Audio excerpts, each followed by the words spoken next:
Keanu Reeves drummed his fingers on the steering wheel, tension coiled in every muscle. The radio blared updates on the sudden Los Angeles wildfire that had erupted overnight, devouring acres in the hills near his property. His own house sat on the outskirts of those hills, separated by just a few winding roads. Under normal circumstances, he might rely on evacuation notices or neighborhood alerts, but the frantic tone of the emergency broadcasts made him uneasy. He decided, without hesitation, that he had to check on his property in person. As he navigated clogged side streets, smoke veiled the horizon in a grayish-brown haze. Sirens wailed from multiple directions. The wildfires, whipped by fierce Santa Ana winds, had jumped containment lines. In under 24 hours, the flames had forced thousands to flee, turning peaceful neighborhoods into chaotic labyrinths of honking cars, frantic families, and swirling ash. Finally reaching his quiet hillside lane, he saw blockades erected by a handful of police officers, trying to manage evacuees. Red and blue lights flickered over smoke-shrouded lawns. From a distance, Keanu noticed that the outer edges of the neighborhood were under direct threat. Embers glowed near the brush. His house was farther in, possibly safe, but he pressed on, weaving around confusion in the streets. Pulling onto his driveway, relief washed over him. The structure stood intact, no visible flames. Yet swirling embers drifted ominously overhead, and the air reeked of scorched vegetation. Grabbing a face mask, he hopped out of the car to do a quick perimeter check. Moments later, shouts and sobs cut through the smoky gloom from somewhere beyond a neighboring fence. He spun toward the noise, heart pounding. A few houses down stood a sprawling mansion, its ornate gates wide open. Flames danced on the hillside behind it. In front of the gates, a scene of raw desperation unfolded. A crying black woman in a wheelchair, arms trembling as she begged two white police officers to help her daughter, who was trapped inside the mansion. The officers gestured for her to wait for professional firefighters. The mother's pleas turned to wrenching sobs. Keanu's pulse thundered. He had no official training in firefighting, but he couldn't stand by. Rushing over, he overheard fragments. "My daughter's in there, she can't get out." The dog, a frantic bark echoing from inside, possibly trying to protect the girl. The mother, crippled since a car accident years ago, sobbed that she had tried multiple times to go in but was pushed back by thick smoke. One officer barked, "Ma'am, we have protocols. It's not safe for us or you. We're waiting on fire crews. They'll arrive soon." "But she'll die," the woman cried, voice raw. "I can't do this alone." Keanu slid past the policeman's outstretched arm. "What's her name?" he asked the woman urgently. "Your daughter. Where is she exactly?" The officers scowled. "Sir, step back. This is an active emergency. We can't let anyone." "My name's Clara Johnson," the mother sobbed, ignoring the officers. "My daughter is Amara. She's only 8. She's inside with our dog, Spotty. I tried calling her phone, but I got no answer. She could be unconscious or hiding from the smoke. Please, do something." "Sir, you're not authorized," one officer hissed, stepping in front of Keanu. Keanu locked eyes with the officer, voice shaking with adrenaline. "Listen, I'm no hero, but I can't wait here while a child burns alive. If you won't go in, I will." The policeman sputtered. "We're not allowed to risk." Keanu didn't wait for more. He sprinted up the driveway toward the mansion's front door. Behind him, the mother's anguished cries pierced the smoky air. "Please save my baby." The officers gave chase, shouting for him to stop, but they didn't physically restrain him, perhaps spurred by guilt or fear. The sun was just a hazy glow behind layers of ash. Time was short. He reached the massive oak door. Heat radiated from somewhere inside, though no direct flames were visible at the entrance. He twisted the handle, locked. Eyes stinging from drifting embers, he circled to a side window. Smashing it with an ornamental rock, he shattered the glass, coughing as gray smoke wafted out. "Amara," he shouted. "Amara, can you hear me?" No reply, just muffled crackling. He unlatched the window from the inside, pushing it open. The swirling haze inside was thicker than he'd feared. Wrapping a cloth over his nose and mouth, he hoisted himself through. The interior lights flickered, revealing a grand foyer with marble floors and a sweeping staircase. At the top, thick smoke churned. He heard a faint bark from somewhere overhead. That had to be the dog. "Amara!" he yelled again. A faint cough echoed from above. Then a child's sob. She was alive.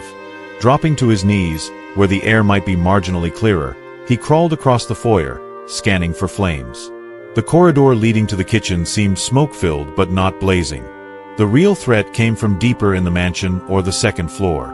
He glimpsed flames licking the rear windows. The wildfire must have ignited part of the back property. Coughing, eyes watering, he found the staircase. Each step upward was an assault on his lungs. Smoke hung in a thick shroud, turning every breath into agony. But that faint bark kept him going. "Hold on," he called, voice cracking. At the landing, a hallway branched off to several rooms. Smoke poured from the far end, flickers of orange behind the swirling gray. A child's cough sounded again. Closer.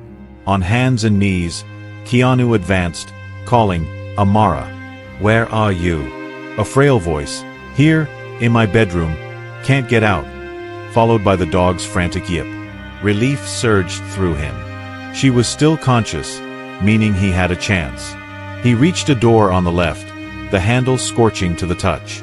Shoving the door open, he half expected a wall of flame, but instead found dense smoke inside a lavish bedroom. He glimpsed a small figure crouched under a bed near the window. The dog, a medium-sized black and white mutt, barked, wagging its tail in panic. The girl coughed violently, tears streaking her sooty face. "Amara," he managed, crawling closer. "I'm here to help." She flinched, eyes wide, but recognized him as a rescuer, not a threat. I can't breathe," she wheezed. Quickly, Keanu pulled off his makeshift cloth mask, pressing it gently to her mouth and nose. "Use this. Small breaths. Your mom sent me." He gently lifted her into his arms. She clung to him, trembling. The dog whined at his leg, looking up with desperate eyes. "We're taking Spotty too," he promised, scooping the dog's collar. The animal barked once, as if acknowledging him. Flames crackled more loudly outside the window, the inferno edging closer. The smoke thickened. A beam overhead creaked, dropping sparks. Keanu scrambled back into the hallway, half carrying Amara, the dog pressed close. Each breath seared his lungs. The corridor behind him erupted in flame, cutting off the main stairs. "Damn it," he hissed, heart pounding. A chunk of the ceiling collapsed, sending up a burst of sparks. The path back was impassable. Eyes darting, he spotted a side hallway leading to a second-floor balcony. Maybe it opened to the front yard. He rushed there, choking on smoke. The balcony doors were glass, heat from outside warping them. He shoved the door with his shoulder. It cracked but wouldn't open. With a grunt, he kicked the center pane. The glass shattered outward, letting in a gust of air, unfortunately, also fueling the flames behind him. Amara whimpered, burying her face in his chest. He clutched her tightly, dog panting at his side. "Almost out," he breathed. Carefully, he stepped onto the balcony. The front yard lay some 10 feet below, swirling with ash, police lights flickering. He saw the mother's wheelchair near the gates. She was shouting. The police flanked her, pointing at him. He cursed the drop, searching for a safer way. The dog barked, ears flat. "Might have to jump," he muttered. He tossed a quick glance over the edge. Possibly he could land on a patch of shrubs. Not ideal, but better than burning inside. He turned back to check the path behind them. Already flames licked the balcony threshold. No time for second thoughts. "Hold on," he told Amara. She clung to his neck, tearful eyes wide. The dog whined. Summoning courage, Keanu hopped onto the balcony railing. The ground was a good distance down. "We'll jump together," he told the dog, hooking an arm around its torso. "Ready? 1, 2, 3. He leaped outward. The air rushed by in a swirl of sparks. They crashed into a row of bushes, jarring his knees. Amara let out a sharp cry, but her hold remained strong. The dog yelped, wriggling in pain. Keanu gritted his teeth, ignoring the sting of branches scraping his arms. They'd survived the fall. "Over here!" a police officer yelled, rushing forward. Another policeman and a volunteer paramedic followed. The mother, Clara, propelled her wheelchair across the yard, tears streaming. "Amara, my baby." Amara coughed, tears streaking her soot-caked cheeks. "Mommy." She threw herself into her mother's embrace as the woman sobbed uncontrollably. The dog barked, tail wagging weakly. Keanu sank to his knees, lungs aflame. A paramedic pressed an oxygen mask to his face. He gulped air, eyes stinging from sweat and soot. Overhead, a fire engine roared up the driveway, finally able to tackle the mansion's raging flames. Clara's trembling hands cradled Amara's face, checking for injuries, relief etched in every line. One policeman stared at Keanu, guilt shadowing his features. "That was insane," he muttered. "We told you to wait." Keanu coughed, pulling the oxygen mask aside. "If I had waited, she'd be dead." The policeman had no reply, just a haunted expression. Clara clutched Keanu's hand. You saved her. And Spotty. I can never repay you." He forced a shaky smile. "I'm just glad you're reunited." The paramedic insisted he keep breathing through the mask. He relented, though his eyes lingered on the tearful mother hugging her daughter and dog. Over the next hour, the fire crew contained the blaze at the mansion, though the interior was gutted. The wildfire outside continued to rage up the hillside, but at least the immediate threat to these homes lessened. Still, the police ordered an evacuation of the area. Sirens wailed in the distance as more emergency vehicles arrived. Keanu and Clara sat on the curb near a paramedic's truck, oxygen masks on their faces. Amara, wrapped in a blanket, dozed on Clara's lap, the dog nestled at her feet. The paramedics confirmed all three had mild smoke inhalation but were otherwise lucky. Clara's wheelchair was scorched on one side from stray embers. She'd attempted multiple times to get to Amara before the police stopped her. The thought alone made Keanu's heart ache. Flickering orange glow on the horizon reminded them the wildfire's main front was still devouring acres beyond. The mother squeezed Keanu's hand. "I can't believe you risked your life for us, a total stranger." Her voice trembled. "Why would you do that?" He shrugged, eyes raw from smoke. "Couldn't let a child die. Didn't matter if I knew you or not." Tears welled again. "I'm Clara Johnson," she murmured. "My daughter is Amara. And you are?" He managed a faint chuckle. "Keanu. I live nearby. I rushed here to check on my property. Then I heard you screaming for help." He left out the part about being an actor. It hardly seemed relevant at the moment. She nodded slowly, stroking Amara's hair. "Your property is still intact?" "Seems so," he said softly. "But I guess that's unimportant compared to what you lost." Clara's gaze flicked to the smoldering wreck of the mansion. "It belonged to me. Or used to. My insurance, I hope, will cover something. But everything inside is gone. Documents, keepsakes, memories."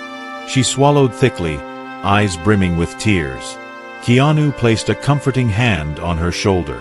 "You and Amara, and Spotty, are alive. That's what matters first." The dog barked softly, head pressed to Clara's leg. Despite the tragedy, the moment of relief that they all survived overshadowed the material losses. A volunteer from a local shelter approached, offering blankets and bottled water. "We've set up a makeshift evacuation site at the high school gym," she said. "You're welcome to come. We have cots, medical staff." Clara sighed, exhaustion etched in her face. I have nowhere else now. I'm wheelchair-bound. We lost everything." Her voice cracked. "I'm so grateful we're alive, but I'm homeless. The others here, maybe they have relatives or hotels. I don't." Amara stirred, blinking teary eyes. "Mommy, are we leaving?" "Yes, baby," Clara said, voice trembling.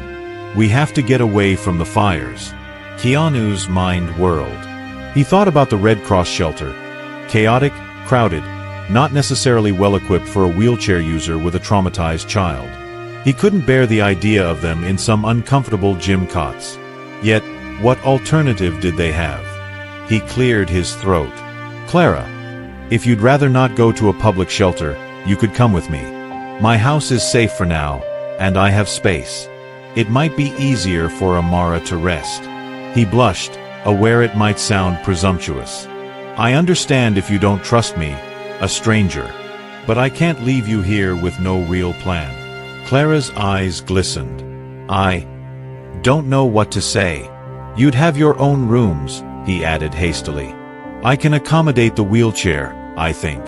And once you figure out next steps, you can always move on. But for tonight, at least, you'd have a bed." Amara perked up. "Mom, I'm so tired. Can we?" The dog wagged its tail, as if seconding the idea. Blinking back tears, Clara nodded.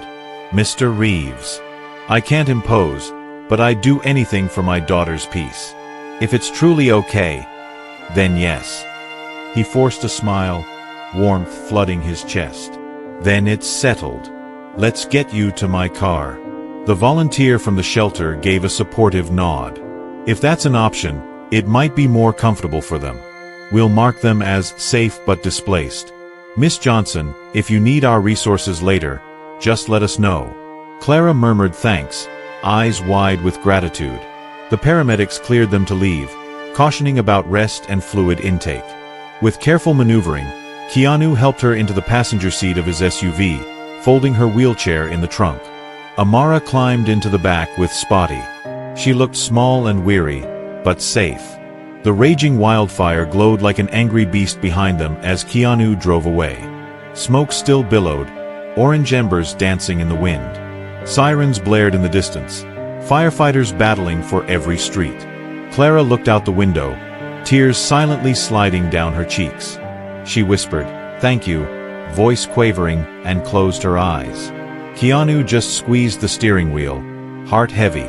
They had escaped the flames, but the aftermath lay ahead. The drive from Hillside Estates to Keanu's place took them through winding roads, some partially blocked by emergency vehicles.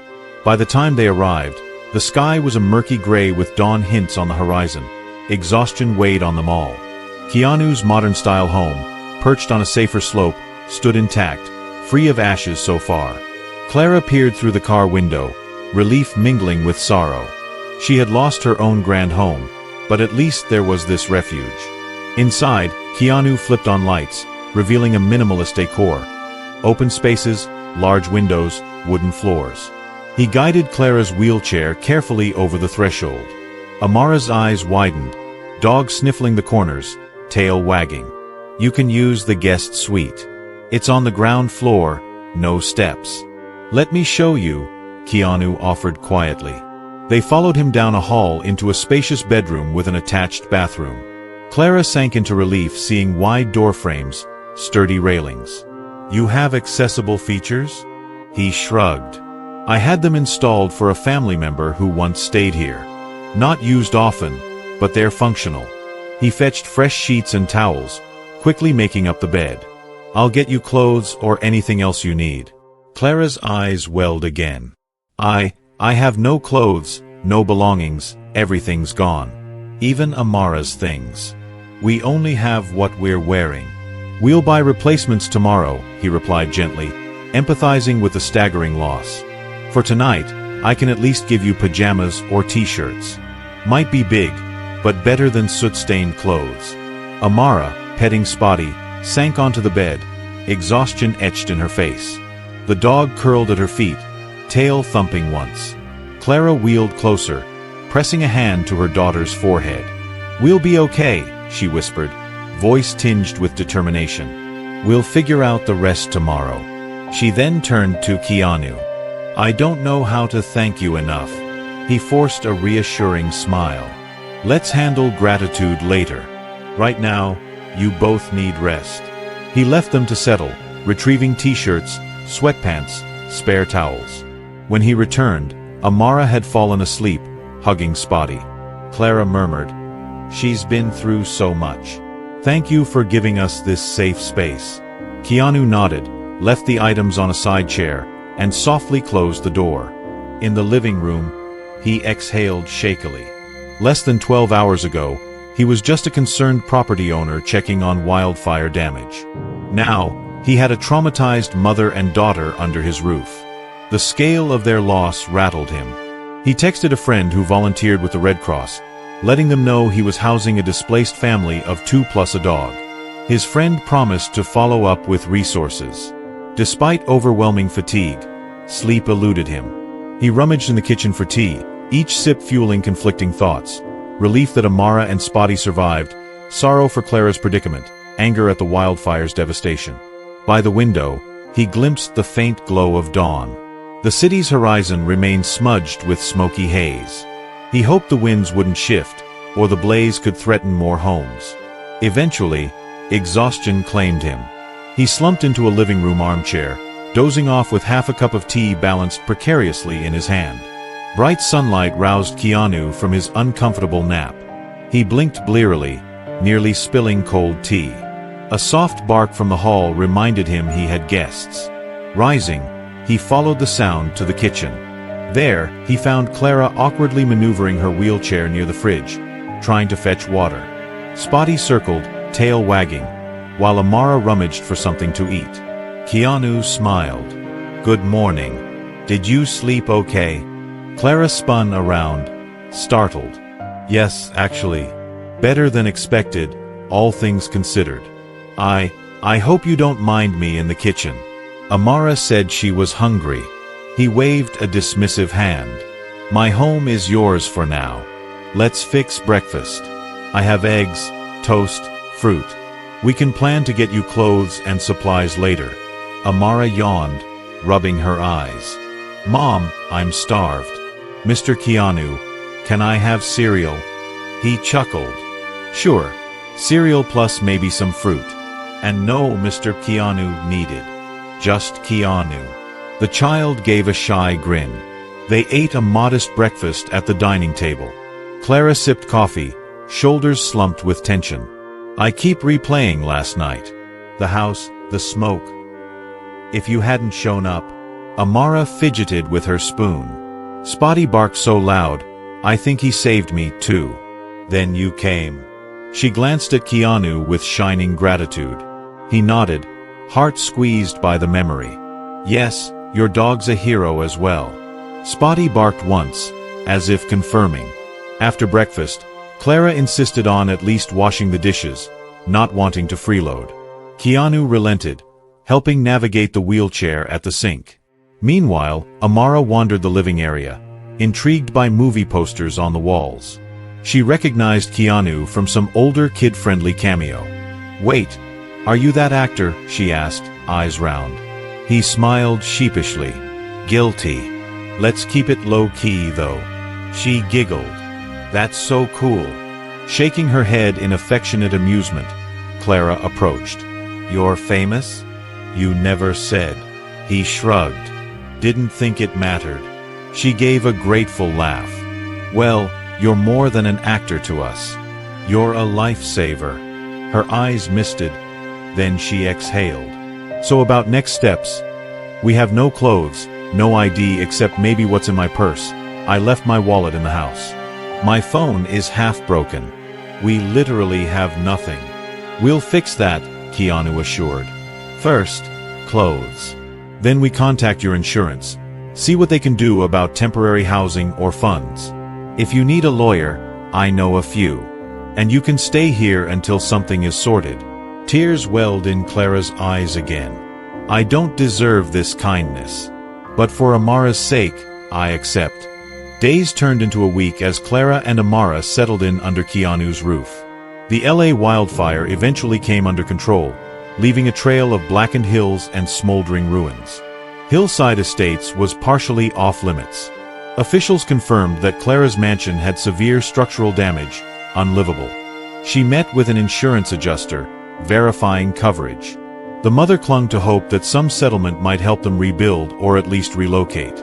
Meanwhile, the small family life that sprouted in Keanu's home felt unexpectedly harmonious. Clara insisted on cooking sometimes, revealing her skill in soulful dishes that left him raving.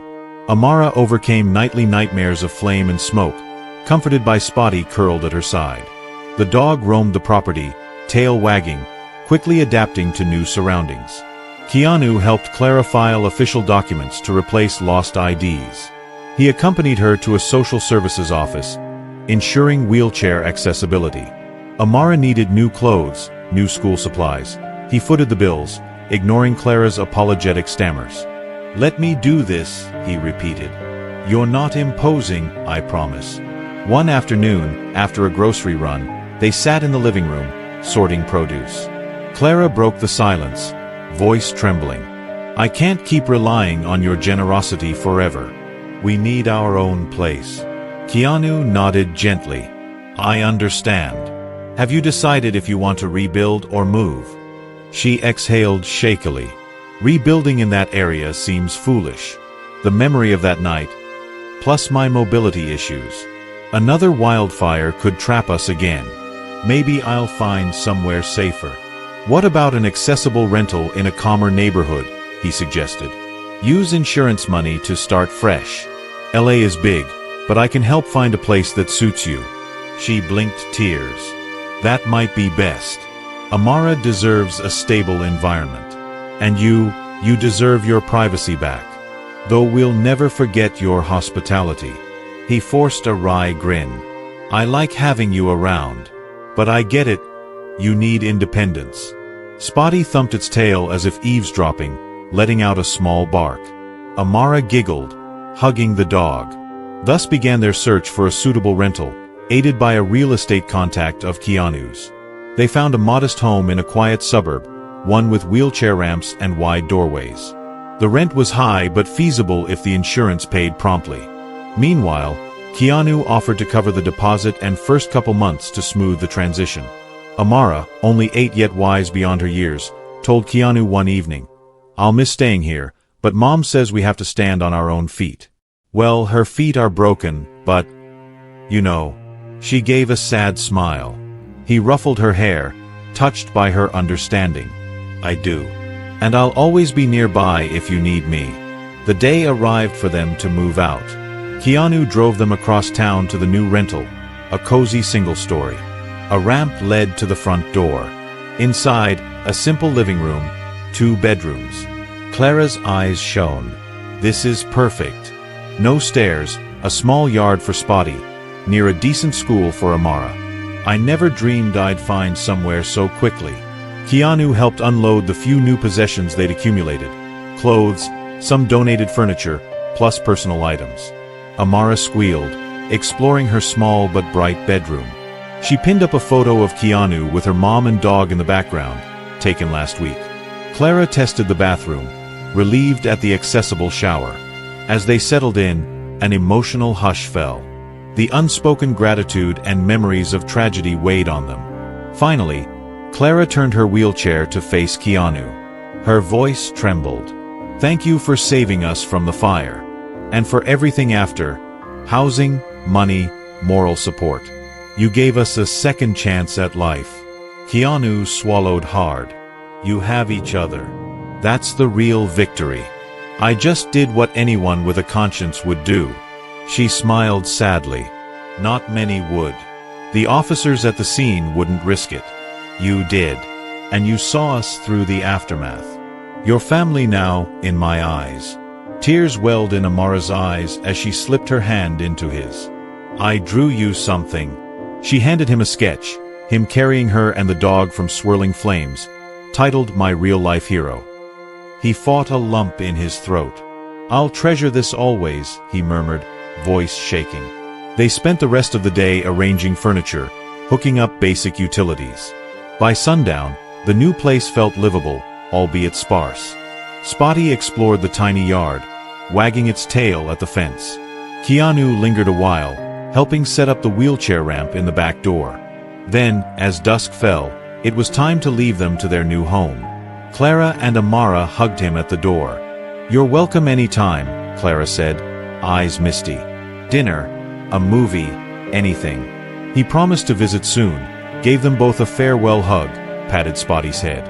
"Take care, buddy." The dog licked his hand, tail thumping in loyalty. A month later, LA's wildfire was relegated to memory. Hillside Estates began reconstruction. News outlets still sometimes mentioned the child saved by an unknown hero.